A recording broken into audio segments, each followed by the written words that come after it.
The number one thing your employer doesn't want you to know is how to liberate yourself financially and break free from the chains of mental bondage of being just another everyday day job employee.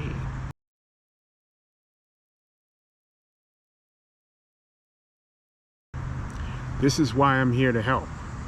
I created this channel for good working class people, college students, high school students, everyday people, to open up your mind and have a different train of thought, because school doesn't teach us this. School teaches us to do well in school, get good grades, go to college immediately after high school, go get your bachelor's, your master's, or your EDD, PhD, or your judicial doctorate, and immediately after college, go and apply for a job. Well, it doesn't always work like that with everyone. And for those who are sick of doing the everyday corporate rat race of getting up, feeling those feelings of, I'm angry, my body feels some type of way, I don't feel like going to work, but I have to go to work because this is all I know, and I need a paycheck, I gotta keep bills paid, I gotta keep the mortgage or the rent paid. This video is for you. Today I'm talking about the digital nomad lifestyle, the pros and cons of living the digital nomad lifestyle full-time. Now, you're probably a day jobber looking for a way out. You're probably a part-time digital nomad. This video is for you. So sit in your chair and listen to what I have to say for the next 30 minutes.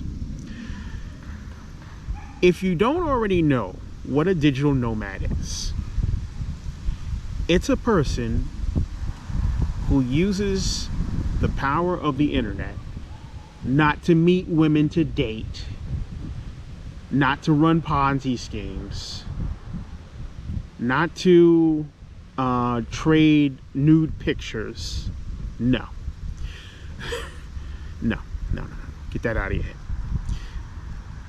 And it's not a person that harasses people under fake accounts because you have an ought against that person. No, that's not what a digital nomad is.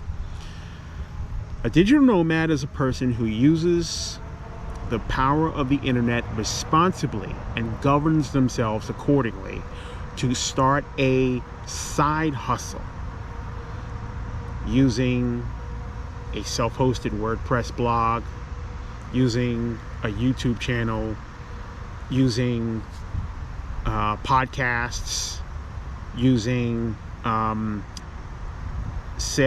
utilizing sales and marketing through distribution of PDF files, so on and so forth.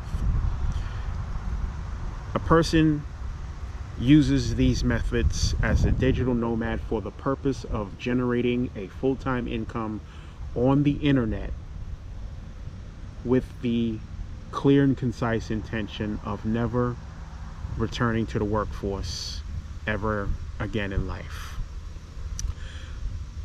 That's what a digital nomad is.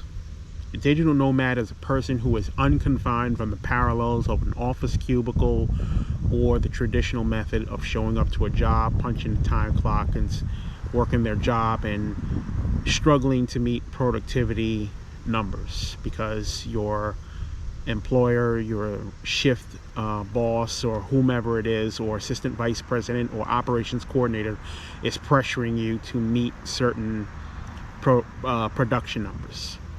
So a digital nomad is a person that is completely free of that and works for themselves full-time, online, remotely, working from anywhere.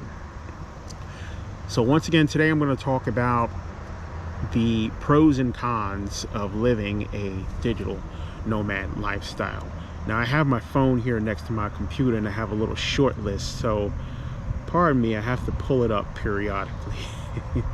Okay, now I'm going to start with, let's see, how many do I have here? 1, 2, 3, 4, 5, 6, 7, 8, 9.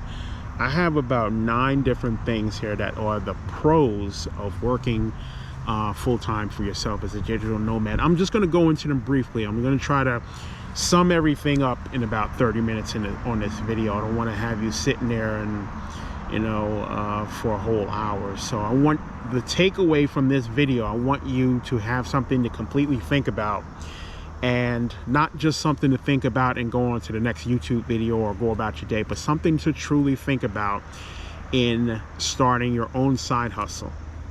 Now, if you haven't already started a side hustle, never mind your age, never mind you don't have experience, never mind that you don't have enough money to start. All of that doesn't matter. Remember, you're doing this for yourself. So you don't need all of the perfect equipment, and you don't need to spend hordes of money to start a digital nomad based side hustle. It's sheer will and the willingness to change the history of your human thought process. Okay, so let me start with number 1, the pros, with the pro correction of being a full-time digital nomad. It is work wherever and whenever you want. This work whenever and whenever you want gives you complete, how should I say, relaxation. It gives you complete free will to feel at ease, and you don't have to worry about meeting productivity numbers, as I mentioned in the beginning of this video. A lot of people are driven to work hand over fist on their jobs, because not only do they need their jobs, but because some shift manager is literally putting their foot down the employee's throat to meet productivity numbers, to work, give me more numbers. The numbers that the employee produces, even if they're producing numbers satisfactorily, they're never good enough. So if you're one of those people that you feel that your shift manager or whoever it is literally shoving their foot down your throat, excuse me, I'm looking at my phone and I just have to keep unlocking it. The digital nomad lifestyle is for you. Work wherever you want and whenever you want. How do you achieve this? Well, first of all, you need to come up with a plan. And the plan is this: whatever you decide to start as a side hustle, you're going to need a blog. A blog is an online web blog of everything that you write and publish and share as image and video in a blog post. So, with that said, if you plan on working on the go, as an aspiring digital nomad in transition from employee to entrepreneur full-time, you need a durable laptop and reliable internet service that will allow you to that will allow you to connect to the internet from anywhere. So in other words, not only do you need an internet service that's going to allow you to connect to the internet, let's say from here, this is not Brandywine State Park, this is Brandywine Park, this is I don't know the name of this park, but in other words, there's no towers or anything around here, so I don't have my laptop with me today. If I had my laptop with me, I would be able to connect to the internet if I had internet service with enhanced features. Now, of course, enhanced internet service will cost a few extra dollars per month, but the beauty of that is you don't have to take your laptop and sit in, let's say, the parking lot of McDonald's or Wawa or a public library to connect to the internet. Working wherever you want is absolutely possible when you have a laptop and an instant internet connection. The beauty of that is having the ability to create content for your YouTube channel or your self-hosted WordPress blog on the fly from anywhere. You could pull over in the middle of nowhere with your truck or car, turn your computer on, and just start creating content. And if your blog is monetized with ads, then that means that you, after you publish your content to your blog or YouTube channel, will have the ability to earn money from your monetized blog with ads on it. This is the beauty of being a digital nomad, to get up and go and work whenever you want, wherever you want.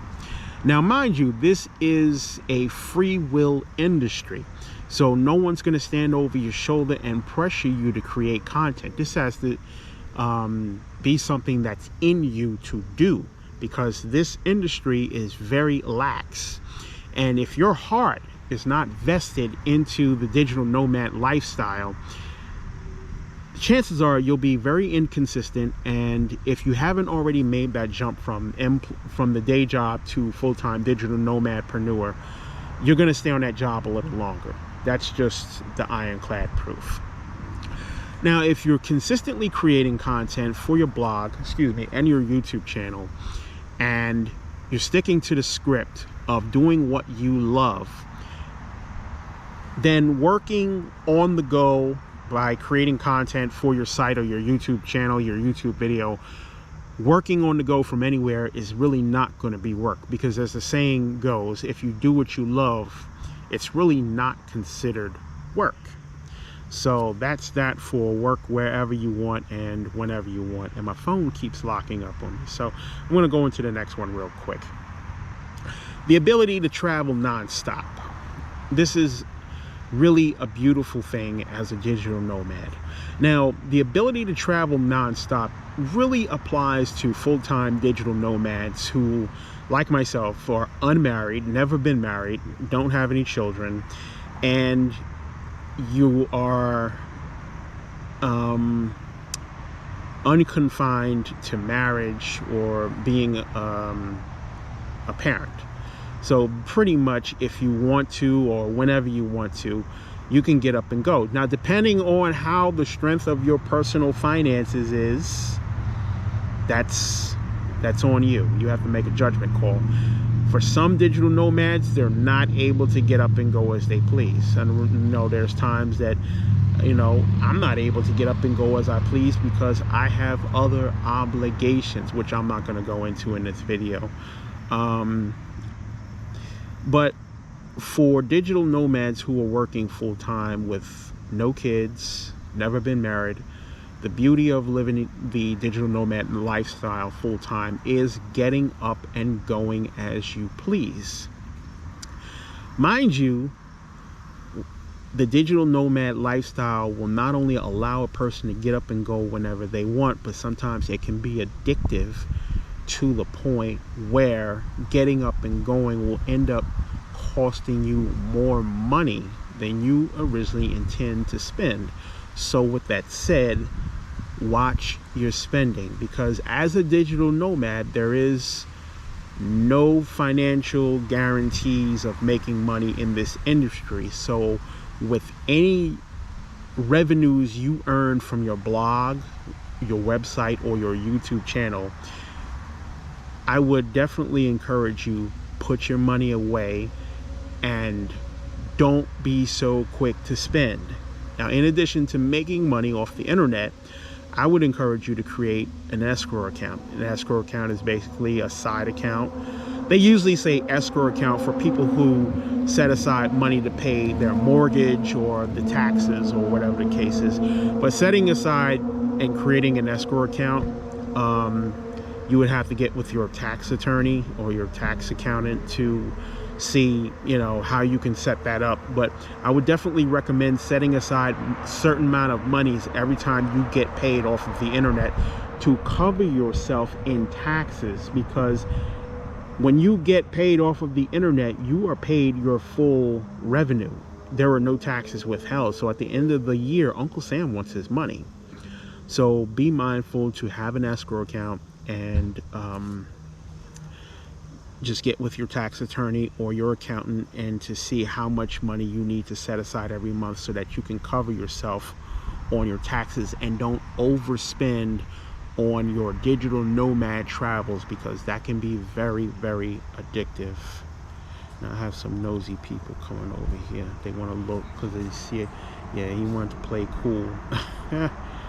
He started to go that way, but I guess he saw the camera. He started going that way. He didn't turn around yet, but all right. The next one is no worrying about working with hateful people. Now, if you are someone that needs to be around people and you just got to be the center of attention, this digital nomad lifestyle is definitely not for you. This is a very, very lonely lifestyle. However, if you're a person that's looking to overcome the rat race of getting up and going to work and dealing with hateful people, then this video is for you. Once you successfully transition into a full-time digital nomad, you no longer have to worry about working with hateful people. And the reason why some people will hate on you on the job is not because you might have a college degree, not because you wear good smelling cologne. Oh boy, it brought back a memory. Not because you're a peculiar person, not because you dress different, but because people can pick up the type of spirit that you have. People get very hateful towards you on a job. I'm just speaking from experience because it's happened to me. People will become very hateful towards you on the job because of spiritual incompatibility. It falls under the category of spiritual warfare. So when you apply yourself to making the digital nomad lifestyle work for you full time, and you successfully transition into this freelance line of work, whereas you're earning money full time and you no longer have to be confined to a day job, one of the things that liberates your mind and giving you a peace of mind and puts a Kool-Aid smile on your face is not having to work with hateful people anymore. Now, mind you, there is no way, absolutely no way possible that you can avoid hateful people. I know that there's a guy in the church that I attend, and he's supposed to be the head of security. His name is Leon. Leon recently started causing some trouble for me, and Leon is a very hateful person. And Leon, if you're watching this video, if you don't behave and cut it out, I'm considering calling the police on you. You know who you are. Am I right? All right. So that's that. But when you encounter hateful people, by all means, avoid a fight. If you think that a person is trying to pick a fight with you for whatever reason, you walk away. And if the person continues harassing you, you pick up your phone or you pick up your digital camera and you start recording them. And watch and see if that person doesn't turn around and start walking away from you. All right, so when you deal with a hateful person, you still learn to be respectful. And most importantly, follow peace with all men. Because if you don't, you will not meet the Lord in peace. The same thing applies to me. Follow peace with people. And even when you feel right in a situation, working with a hateful person or having to deal with someone who feels hate towards you, a lot of times, be quiet. And if you can't be quiet, let your words be few. All right? Okay, next one is, there's no worries about meeting productivity numbers. I think I covered this just a tidbit, but I'm going to touch it again. When you are working for yourself full time, the only thing that you have to worry about is keeping your content, productivity up to snuff. And one of the things that I hated about working for others is my work is never good enough. Let me give you an example. I once worked third shift at a bank. I'm not going to say what bank it is.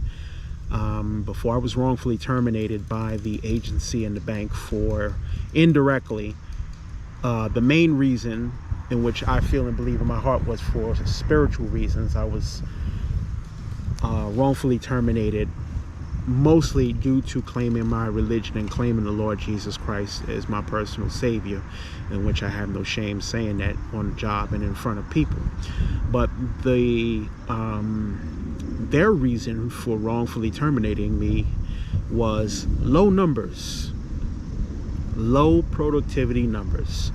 Now, I was on the job for almost 18 months, and it was a little over, I believe it was a little bit over 15 months. Almost the entire time I was working in this bank, third shift, I was performing an array of functions. I'm not going to say what it was because I just respect confidentiality to this day of the job, even though they wrongfully got rid of me. But I did the job to the best of my ability, and I always, well, most of the time, showed up on time. There were some times that I think I was late, and I got to work and I called, not called out, but I got to work and I don't know, my body started feeling funny working in the middle of the night, and there were times that I left work early. My body was just giving out, my mind was giving out, and I didn't want to be there. Anyways, but at the end of almost every month, I was taken to an office and I was given a pep talk and, productivity stats reports by the the representative of the employment agency who had employed me to work in the bank at the time. I was always told in a certain area of my work, my numbers were low. I was told this for months and months and months. Well, if my numbers were low, why did you keep me on the job? And the person told me shortly before I was wrongfully terminated, in so many words, don't walk on eggshells worrying about if you're still going to have a job. Don't walk on eggshells. I had already known after hearing that the job was just I was just gonna be nixed in a period of time, because you don't say that to someone and then they stay with the company and you're going to keep them on and lead them to believe that they're going to grow with the organization. It's just absolutely, there's no chance after that. So just basically they're letting me know after saying that you're just bidding your time until we throw you out the door. That's all. So with that said, when you work for yourself as a digital nomad full-time, you don't have to worry about being pressured to meet sales quotas, productivity numbers, so on and so forth. And 95% of affiliate managers do not pressure their affiliates personally to meet online sales goals. And if they send out an email to their affiliates, it's a general and vague message. It's not targeted directly towards you, but it's more like a quicker picker upper. It's an energizer email to say, hey, let's go ahead, let's work to meet those numbers. They might have an affiliate contest running that month, whereas affiliates who earn the highest amount of sales on the internet not only get some type of incentive like a prize or something, but they also get, let's say, for example, an extra $1,000 along with their affiliate commission for that month. So that's the only kind of indirect pressure that you might receive from time to time from an affiliate manager whose affiliate program you joined.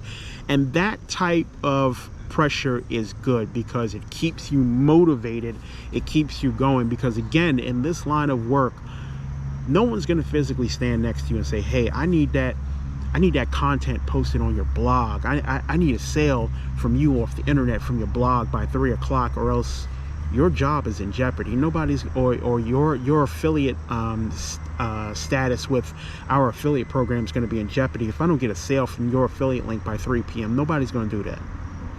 So that's a good thing about working on your own terms in this line of work. Now, mind you, again, it takes a lot to stay motivated. You have to really want to do this, okay? So bear that in mind. Your heart and your mind has to be vested or invested in making freelancing / digital nomad lifestyles work for you. Because if you make it work for you and you can stay in this mindset, financially, you will be okay. And when you reach a point financially where you're living full-time as a digital nomad, don't be high-minded with the money. Remember your humble beginnings and where you came from, and always, always, always, from the bottom of my heart, please, I dearly encourage you, always pay 10% in tithes out of the gross of your digital affiliate marketing income. So if you earn $50,000 in a month before you pay your taxes, you give to God first. And I can't be any more serious than I am right now. You give to God first before you pay the tax man. Uncle Sam can wait. No, Uncle Sam is number two. God is first. If you get $50,000, 10% of that is $5,000. You pay your tithes first. You don't pay the government first. I'm just going to give a chronic example.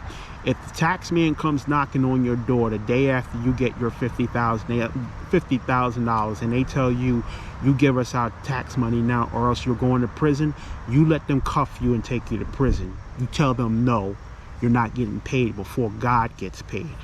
No, God gets paid first. So you give God what's due unto him, and he will always bless you to have more. $50,000, 10% of that is $5,000. You pay your tithes, okay? You pay your tithes. The Lord will always, always, always make a way for you financially. I'm living proof. I can testify that God has always been good to me. I haven't always been the best person, but he's always been good to me. He's always been there for me. And if you do what I say, he will bless you in ways that you can't imagine. All right, so let's go on to the next one here. And whoops, I'm about to drop my phone here. All right, give me 1 second. Okay, so the next one is no worrying about rushing down the highway. And this applies to this applies to me. No worrying. I got people standing over in the parking lot looking at me filming. You know, every time I pull out this camera, somebody got to be standing around looking. Just mind your business. All right, let me get back to this. No worrying about rushing down the highway. That's me. And dodging red lights to make it to the time clock 1 minute early to clock in. Well, the end part about making it to the time clock 1 minute early, that doesn't apply to me. Back in 1996, 1997, I used to work as a temp for First USA Bank. And, excuse me, I worked as a temp for First USA. I did really, really good over there. Excuse me, I just had hibachi lunch. I smashed it up real good, Elder King style. But I worked at First USA Bank as a temp back in 1996, 1997. I did portfolio risk management. I did correspondence. I did some marketing for them. I think I did some other credit card stuff. I don't know. I did a couple of things at First USA. But when I was there at First USA, I was pretty much the early bird. I was the guy that would normally get there to work a lot of times an hour or 2 hours before I started. Back in 1997, First USA had a location at 1001 Jefferson Street in Wilmington, across the street from the Central YMCA that's on Delaware Avenue. And the bank that's across the street today from the old First USA, which is now Wisfith Bank, 20 years ago was a parking lot. And 1001 Jefferson Street was there. Well, today 1001 Jefferson Street is gone, and the parking lot that's across the street is now Wisfith Bank. So it's actually the other way around. But at 1001 Jefferson Street back in 1997, I worked in the portfolio risk management department along with the guy who was the head of the department. His name is Chris Corbino, and Chris Corbino today is at JP Morgan Chase. Hi, Chris. And I also worked with a nice guy, Tom Miles. Tom Miles, he was really, Tom Miles was my direct report supervisor. And I worked in portfolio risk management, which basically we put a P block on accounts that we suspected of credit card fraud, or basically people were in the stores trying to use the credit card and the authorizations weren't going through at the time. Well, I liked the job so much that sometimes I got there an hour, 2 hours early, and I was sometimes, my memory serves me right, turned away. Well, In the digital nomad lifestyle, you don't have to worry about racing down the highway, in which I'm still struggling to overcome that because I'm straight out of Flatbush, Brooklyn. And in New York, if you don't drive fast, people are just gonna walk all over top of you. And yes, I picked up that driving spirit way back when I was a teenager, and I still struggle with it to this day. But I also found myself at times, not long ago, years ago, sometimes I would go and rush to the job. You know, sometimes I was late. I'm human. You know, wake up at the wrong time, or you just procrastinating until the last minute. And sometimes I would find myself racing and dodging and getting in front of people and speeding, going over the speed limit. So pray for me. I still got a little bit of a speed demon still in me. But I'm saying that to say that the digital nomad lifestyle, you don't have to worry about getting in a car and racing down the road. Apply yourself to this line of work, and it starts with changing the history of your human thought process. Oh, they finally got in the car. Okay. Changing the history of your human thought process will help you to get out of traditional thinking of getting in the car, going to work, dealing with hateful people, trying to meet productivity numbers, working paycheck to paycheck. But you have to want to succeed in this line of work. And once you make it full-time in this line of work, you don't have to go racing down the road. You don't have to go running a red light. You don't have to go jumping in front of people and somebody pulling up on the side of you, sticking up their middle finger or cursing you out or whatever the case is. So that's one of the pros of being a digital nomad, is not having to race and bellow down the road and run a red light potentially in order to get to the time clock to punch in on time.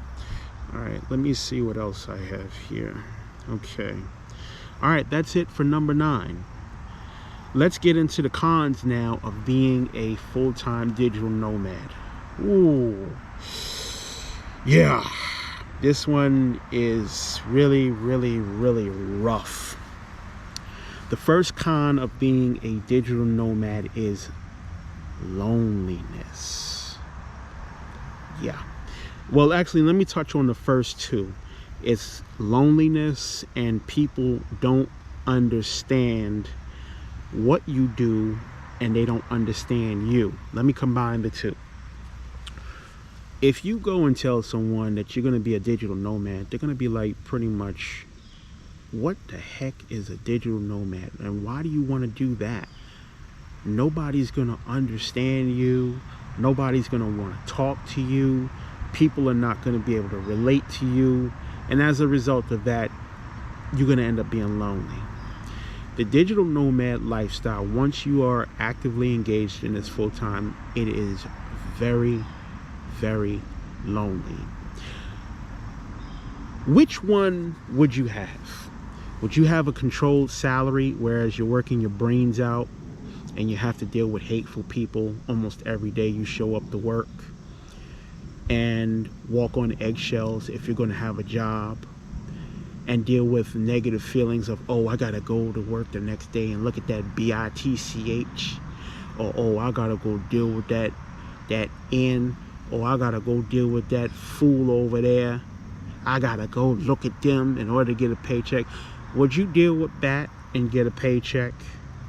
Or would you stop trading time for money and invest in yourself and get started now with building a full-time digital nomad lifestyle? Which one would you have? This line of work for unmarried people with no children is very, very lonely. While it's lonely, it's also profitable. You have to deal with feelings of loneliness in dealing with the trade-off. But the upside to it is, once you're living full-time as a digital nomad and your revenues are coming in steadily every month, you start to get used to the loneliness. Yes, people will not understand you. They will not understand why you want to be all by yourself, doing something that has no financial guarantee, doing something that has no pension involved, no benefits, no nothing. People are going to think you're crazy. And a lot of these people are going to be your inner circle of the friends that you grew up with. That's right. A lot of your childhood friends that you still might be friends with to this day may not understand you, because we all came up trained to go to school, get good grades, get a good paying job, and work a 9 to 5 for the next 20 to 40 years, and work your way to the top of a company and get along with people. The truth is, you can't get along with everybody. And the truth is also, not everyone, and that includes me. I've been working off and on for maybe about 30 years, or a little bit more than 30 years. Not everyone is workplace material to work on a job for someone else for the next 20 to 40 years. I'm one of those people.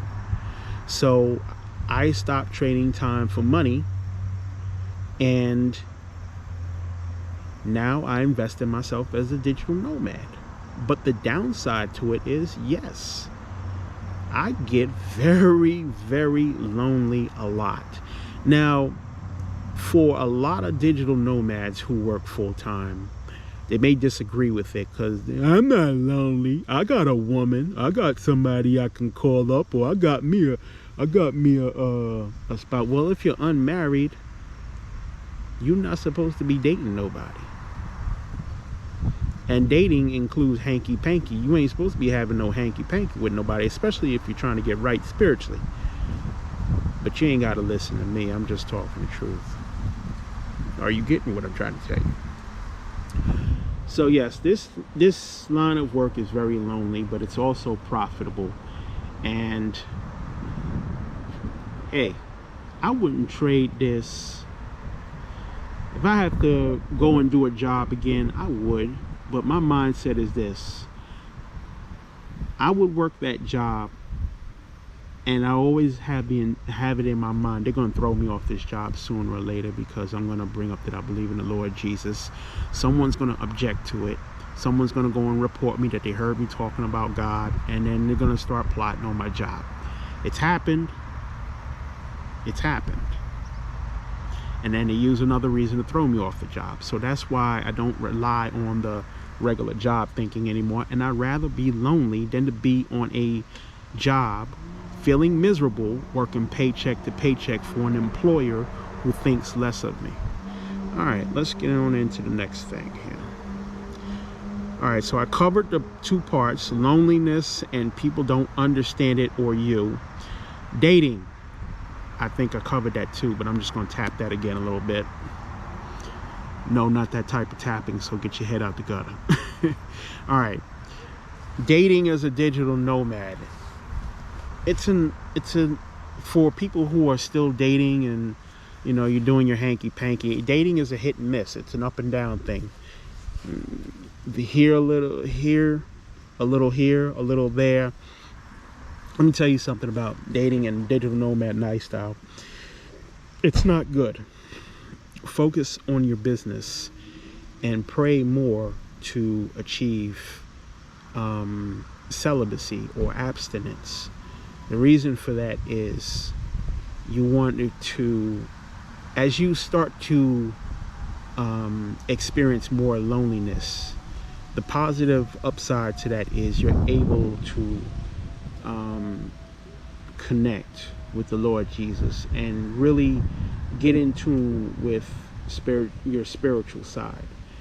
And when you date someone, it is more than just laying down with the person and having physical intercourse. You are laying down with their spirit. I'm not joking about this. You are picking up that person's spirit. Whether you want to believe that or don't believe that, you're picking up that person's spirit. You're not going to feel the spirit entering you.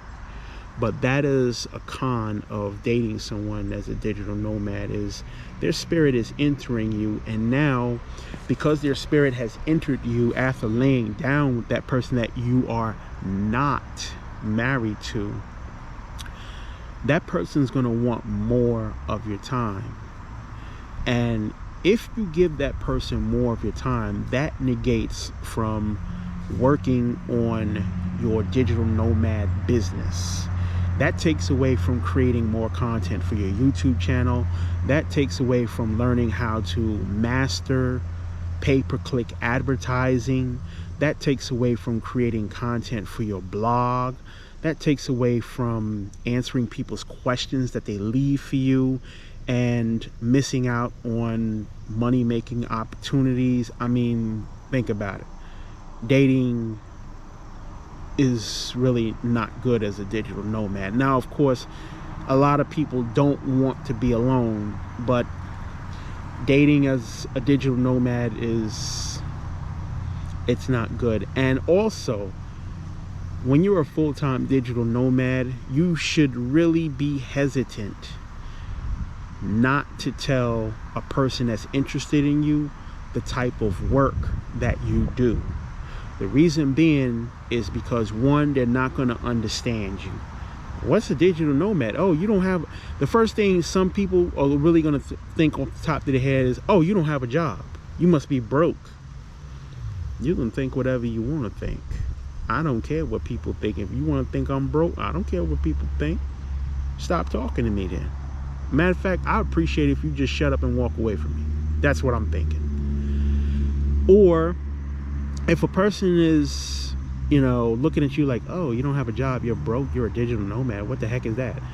Then a person's going to think, oh, wait a minute, you're a digital nomad, that's all you do, you work full-time, you don't have a job, you must have a lot of money. Then the person will really be eager to date you because they probably see you as a gold mine or a sugar daddy. So this is why dating should be out of your equation as a full-time digital nomad. Are you getting what I'm trying to tell you? All right, let's go on to the next one. I'm not trying not to keep you too long here, and I want to thank you so much for your time. I'm just looking at my phone real quick because I had these talking points saved in my Google Docs before I discussed them. This is a hard part here. Staying motivated when people turn on you. I have jealous family members, cousins, aunts. I have one aunt who recently passed from COVID, and she was one of my aunts who were jealous of me, and she unfortunately and adversely spread, allegedly, I don't know what she said behind my back directly, but allegedly said things behind my back which were untrue to the church pastor in secret. Now, I don't know this for sure. All I can do is surmise, but I have to forgive her. And staying motivated when family members and friends turned on me, it was a hard part, because typically when a person or someone close to you or an employer turns on a person, the person in most cases tends to feel less about themselves. They start to feel like something's wrong with them. No, it's because I'm a peculiar person. I'm just really different. I don't fit into the world. I know this. I don't fit into a regular crowd of people because I'm just different, and I'm okay with that. In the digital nomad lifestyle, staying motivated when people turn on you is an unwritten rule. You must stay motivated. The good thing about people turning on you as a digital nomad in the making, or future internet millionaire in the making, is you can take people's negativity that they dish towards you, such as, we call it switching up, or you getting back in Flatbush, we used to have a word, yo, you getting shiesty on me, son.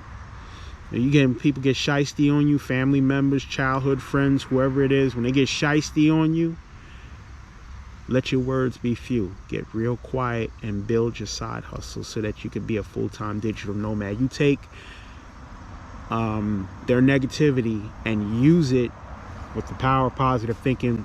Believe in yourself. It challenges you to see what you're truly made of. I have a saying: life is a daily fight inside your mind in achieving supremacy over adversity. And I also have another one-bar rap: hate makes the mental growth stagnate. When they contemplate, it increases my quiet financial weight.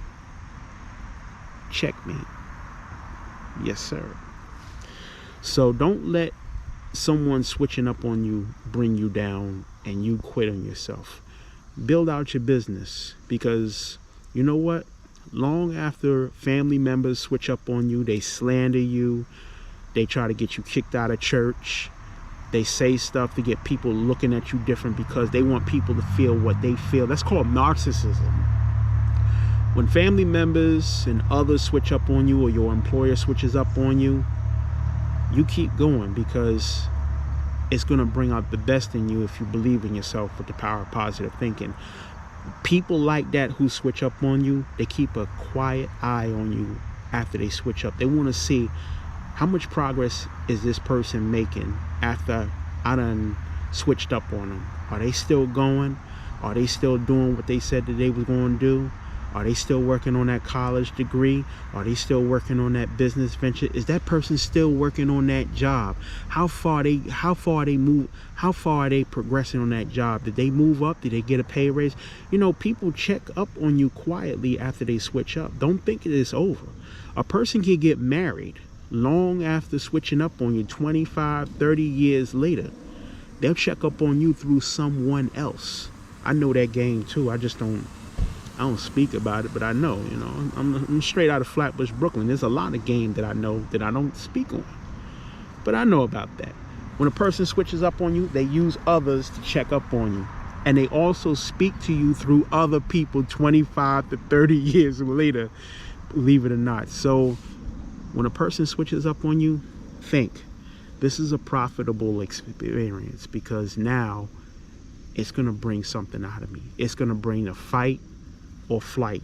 Either the flight means give up on myself and just be a loser, or fight, believe in myself, get right spiritually, and build my business so that I can become a millionaire. And don't be surprised 25 to 30 years later, after you built your business off of someone switching up on you, that later down the road they come running back trying to speak again, and this time directly. You know, I'm just being real. All right, let's go on to the next one here. All right.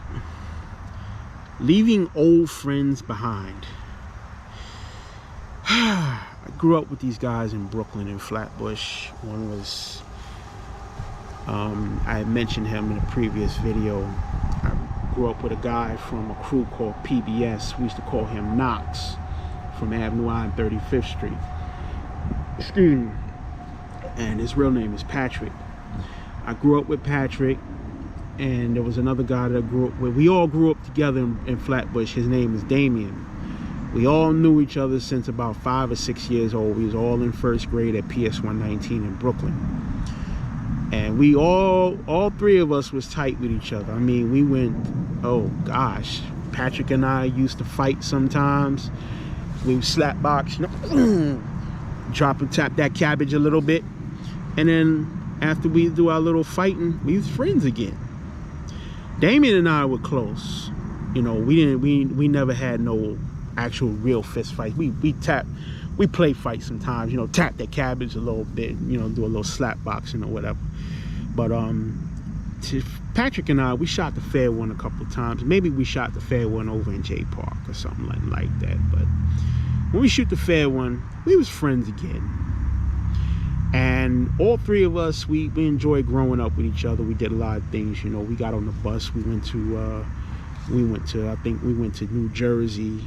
We definitely got in my mom's car in Brooklyn. We left New York one time and we drove to Maine. We so-called ourselves going to the outlets up in Kittery, Maine. And I drove 6 hours. I can't remember if I drove the whole time, but I was on a learner's permit back in the day. And you're not supposed to drive in New York past 7 p.m. without an adult in the vehicle with you. Well, lo and behold, you know, I was disobedient and I did my 1-2 and I did what I wanted to do. So it was me, Patrick, and Damien, and we all left New York to go to the outlets in Maine. We was gonna, you know, get some polo. We was gonna get some low. We was gonna get fly on them, son. And You know, here I'm thinking, you know, Patrick and Damien was going to be my forever friends. My childhood friends was just going to be my friends until the day I die. Well, lo and behold, Patrick and Damien switched up on me. And they became very shiesty people. Very shiesty acting towards me. They turned out to be pure snakes. I have to forgive them, of course. They switched up on me over money. Yeah, they both got me good. They both robbed me. But I have to forgive them.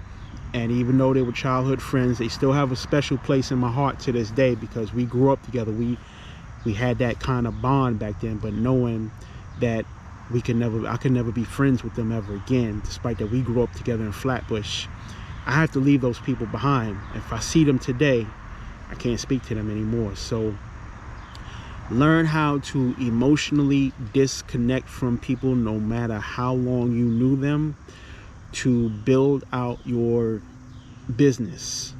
Don't ever feel that you are emotionally obligated to a person, because once the other person feels that you can't let them go, they will always try to resort, most likely, to some type of manipulation tactic to get what they want out of you, which is dinero. Okay? Alright, so that's that. Leave friends behind when necessary. Learn to cut the umbilical cord and let them go. I don't care even if it's an ex-girlfriend, an ex-boyfriend, you knew them since high school or whenever. You see them, they see you doing good, they try to speak, you ignore them, keep going. It profits you to keep it moving. All right, I think I just touched on this. People coming out of the woodworks you haven't heard from in years, asking it sounds like family members. Let me read this again. People coming out of the woodworks you haven't heard from in years, asking to borrow money or wanting to be friends again, from fake friends from the past, because they found out you're rich or getting rich without them. This is just a given. And let me just read this again. People coming out of the woodworks you haven't heard from in years. These are people who probably heard from others, or they're probably your direct family members. They know that you have a business now. They know that you're doing good, and they know that you're making some serious money. And you have to expect this as a full-time digital nomad. Those family members who can't stand your guts, they find out, oh, he ain't got no job no more. I ranked on him back there and told him when he was broke and unemployed to go to McDonald's and go get a job flipping a burger. Excuse me. Oh, he doesn't have a job anymore. He's got his own business. Oh, he's making money full-time. He makes more money than I do. Oh man, I got to go hit him up. I got to contact him. So don't expect that. Don't expect someone to keep quiet if they find out you're doing good about that. Expect the person to contact you somehow, some kind of way. Whether they send you a friend request on Facebook, whether they got your email address from someone else, whether they got your phone number in secret from doing a reverse cell phone search on the internet and paid a couple of bucks, whether they put your name into the Google search engine and they looking for where you live at, or whatever the case is, or they're looking for your Facebook profile, somehow, some kind of way, they're going to contact you. Don't be surprised if people that you haven't heard from 25 to 30 years down the road, they contact you. This is a normal thing for people to reach out after they've discovered you have a business, and either you're a millionaire or getting ready to be a millionaire, and you're doing good without them. That's pretty much letting you know you're doing okay without them. And that is one of the cons of being a digital nomad. Now, on the flip side of that, some people are aggressive to the point where they try to blackmail you because they know that you got money like that, or they try to put you in a situation whereas They try to force you to give them money. That's one of the cons of being a digital nomad. Now, with that said, this is why it's important that if you are already rich as a full-time digital nomad, do not get on the internet. Do not flash money on Facebook. Do not flash money on Instagram, TikTok, Twitter, Pinterest, LinkedIn. Don't flash money on your YouTube videos, your blogs. Don't do any of that, because when you do things like that, you open the door for the devil to come after you. Now, I've never done that, but I heard of a case where a person did that and their house got broken into by someone they knew, and either their parents or grandparents or somebody allegedly got a gun put to their head because so-and-so person over there is flashing money on Facebook or Instagram or whatever the case was. Person caused their relatives to get a gun put to them. If you're already rich, do not show off. That means don't put your car on there neither. Don't show people what kind of car you got, because you're making it easier to be a target. Okay? All right, so I think that covers that. And let me see what else I have here for you. No sense of home or belonging. That comes, it may come as a con of being a digital nomad, because if you're one of those people that are used to getting up and going as you please, then chances are you don't have any type of solid real estate. One of the things that I really recommend as a full-time digital nomad is not just to purchase and get actively involved in real estate, but own your own home or condominium, whereas it's already paid off. So if you have, let's say, if you want to get like a $300,000 condo or $300,000 house, you have no mortgage, it's already paid for. The only thing you have to worry about is two things: paying utility bills and paying your property taxes. Your property taxes shouldn't be any more than between $2,000 to $5,000 annually, depending on the state you live in. And even if you're not home 90% of the time, that real estate is still yours, even if you own a condominium. If you lose everything, I'm talking about your bank account is completely wiped out, your business is destroyed, you can start over with the real estate that you already own, whether it's a fully paid off house or whether it's that condo. You can liquidate that condo, you can liquidate that house, take the assets from it and pay off the taxes and start over. This is one of the good things about being a digital nomad. But if you are a person that's actively up and going and you own no real estate and you have no sense of home or belonging and you're just up and going, you're going to lose out, because something may happen down the road where your assets might get frozen, you may be locked out of your money, and because you didn't think back there and plan, now you got no real estate to rely on. Okay, let's see what else did I have here. All right. There's no guarantee of making money in this business. There's no pension and no dental plan. This is why I stress the importance, and those are three last cons of being a digital nomad. This is why I stress the importance of focusing on the betterment of yourself entrepreneurially. Do not give your employer the best of your productivity, because your productivity, your work will never be good enough for your employer, especially if you have a college degree and you're trying to get a job.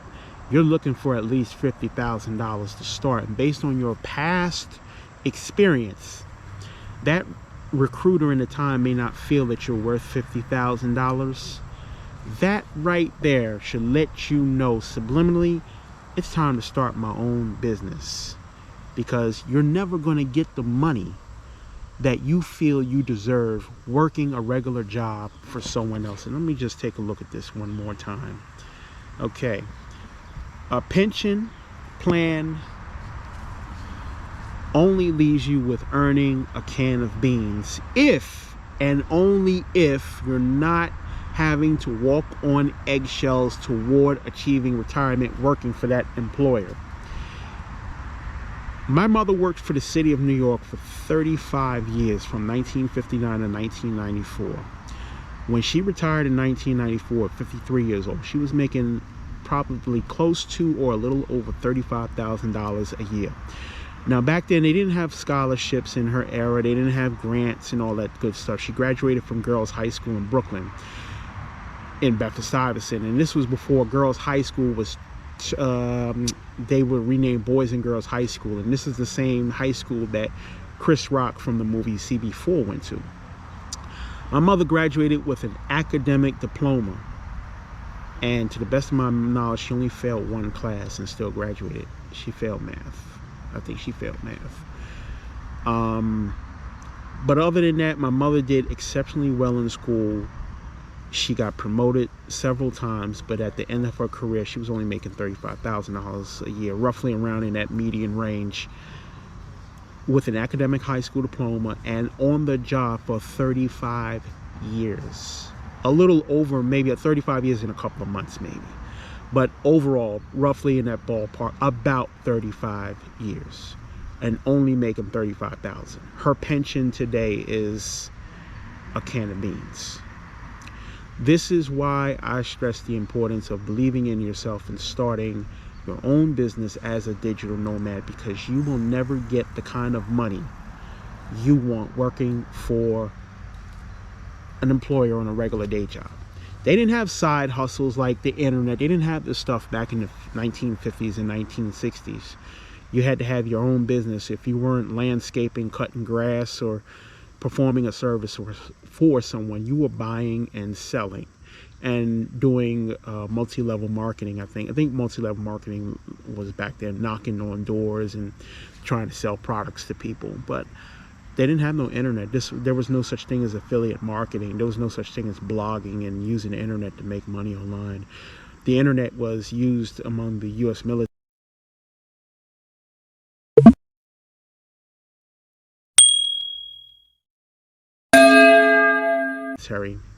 And back in the day, it was called the intranet. It was a black screen with green letters, and it was straight bulletin board text. And it was only used by the United States government. So be thankful that we have these tools today, because you have no more excuses not to start your side hustle.